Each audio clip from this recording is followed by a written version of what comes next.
C'est à une vingtaine de minutes de Metz que nous posons notre caméra cette semaine. Au cœur de Delme, à la 12, est une table très réputée depuis plusieurs décennies. Repris par les enfants Thomas François et son épouse, l'établissement familial a connu quelques changements. En effet, le parcours du chef dans des maisons étoilées a permis un tournant très gastronomique. Passionné par les plantes, la nature et les légumes, Thomas a une vraie identité culinaire. Pour Afedou, il nous invite à réaliser une recette pour l'apéritif avec des graines de courge. Il nous attend, on y va. Fuzzy brain, call it what you want. Toute la semaine, c'est Thomas du restaurant à la 12 à Delme qui nous invite à cuisiner chez lui. On commence donc, Thomas, avec la première recette. Qu'est-ce que tu nous proposes ? Alors des graines de courge caramélisées. D'accord. Donc l'idée en tout cas c'est de préparer voilà, pour l'apéro un petit truc un peu sympa qui sort de l'ordinaire. Ouais. Tout d'abord donc les graines de courge, préférez plutôt des bio Oui. et, parce qu'elles vont être beaucoup plus grosses et elles auront tendance à plus souffler. Hein. D'accord. Quand Ça va avoir un elles vont aspect souffler, un peu... elles vont souffler un petit peu. Mmh. Et ça, il faut y avoir des bonnes graines de courge qui ont encore un peu d'humidité dedans. Si elles sont trop sèches, c'est pas bon. Donc voilà. D'accord. Ok. Donc vas-y, je te laisse... Sucre. Mhm. Là, il y a 180 g de sucre, Mhm. 50 g d'eau. D'accord. Et là, on va le mettre à bouillir. Donc là l'idée en tout cas pour toi c'est de faire un caramel, on est d'accord ? Non. D'accord, c'est de faire quoi là ? On va faire juste bouillir et fondre le sucre. Et ensuite, on va rajouter les graines de courge Mhm. dedans. Et là, on va faire sabler le caramel. Donc là ce que tu attends c'est simplement que le sucre soit dissous, pas de coloration, rien du tout. Rien du tout. Et en fait, quand vous faites un caramel, normalement, on apprend à nettoyer avec le pinceau pour justement que le sucre, il sable pas et ça masse pas, on appelle ça Et techniquement. toi tu veux que ça masse Et voilà.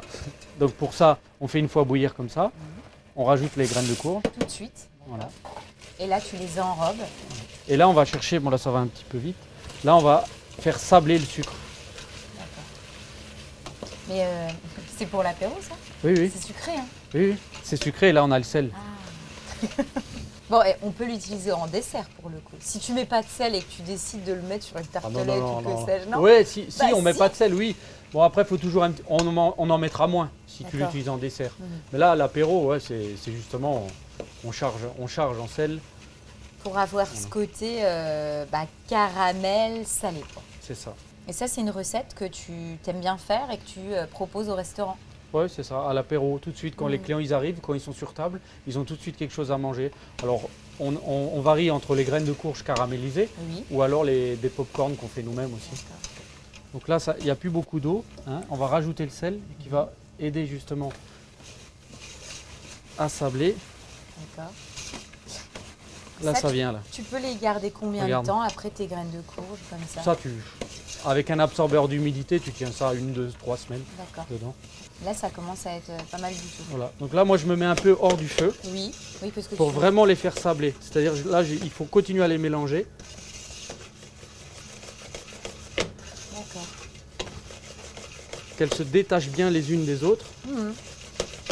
Ça blanchit. Voilà, c'est ça. Donc là, on est sur du sable, hein, dans le fond, là, regarde. D'accord. Et là, l'étape la plus importante, c'est maintenant. Donc là, maintenant, on va la colorer. D'accord, tu On le va- fais en 2 étapes. C'est ça. Ouais, c'est technique hein, quand même. Pour que ça J'avoue soit que bon. quand tu m'as dit on va faire des petites graines de courge caramélisées, je me suis dit bon ça va prendre 2 jours, mais d'accord, tu fais une deuxième étape. Voilà, c'est ça. Et là, en fait, on va chercher à ce que le sable, il fonde et il devienne caramel. Et là, on va chercher le goût caramel, toasté. Donc là, c'est là que la coloration va arriver Ouais. seulement. Donc là, on n'a plus qu'à attendre cette fameuse coloration, Ouais. côté caramélisé, et puis tu vas les débarrasser, et après on n'a plus qu'à attendre que ça refroidisse un petit peu, et puis on C'est ça. goûte. Et après, on goûte. Ça marche. Et ça, donc, on peut l'adapter avec tous les fruits secs. On peut faire avec des noisettes. Je sais que ça marche aussi super bien avec les amandes, D'accord. avec les arachides, avec des noix, enfin, des noix de pécan, j'avais une fois fait aussi.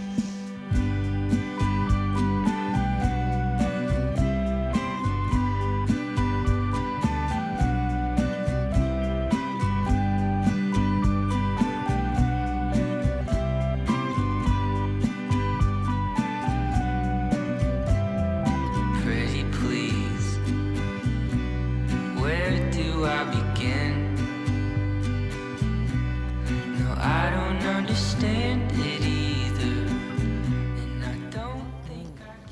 C'est top parce que ça exauce le goût de la graine de courge.